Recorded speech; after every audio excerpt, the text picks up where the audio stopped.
Hi there, thanks for joining me for a lesson on two-digit by two-digit multiplication, the partial products method. And just a reminder that this is the fast version.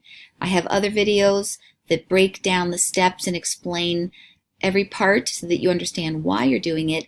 This is meant to be a refresher on something that you've already learned and you just need a reminder. So, remember that when we're looking at the parts, we remember that 65 really means 60 plus 5. And we remember that 32 really means 30 plus 2.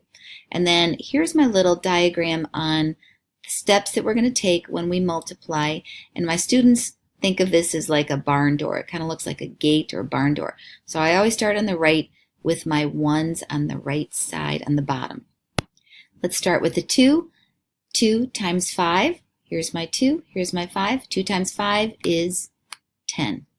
So I write it down, I don't carry anything over. And now, so I just went straight up, and now I'm going to do 2 times 60. That 6 means 60. 2 times 60 is 120. Now I am done with my 2. So we're going to flip over now to my 3. Well, what does the 3 mean? It really means 30. 30 times 5. So now I'm going from here and I'm crossing over. 30 times 5 is 150. I know that 3 times 5 is 15 and I need my 0 there for the 30. And now we're going to do 30 times 60. That 3 means 30, the 6 means 60, and I know that 3 times 6 is 18, and then I have 2 zeros to add on to my 18. So just so I can make sure I line them up, this time I'm going to start on the right. So otherwise I might get a little off. And then here's my 8 for the 18 and my 1.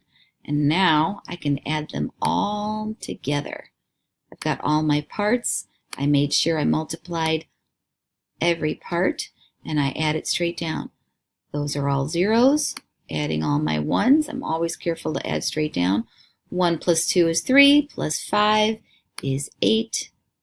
And then I've got my 1 and a 1 and an 8, which adds up to 10. Carry my 1 over, and 1 plus 1 is 2. And then I put my comma in there after my ones, tens, hundreds, right there. Therefore, 65 times 32 is 2,080. Thanks for joining me.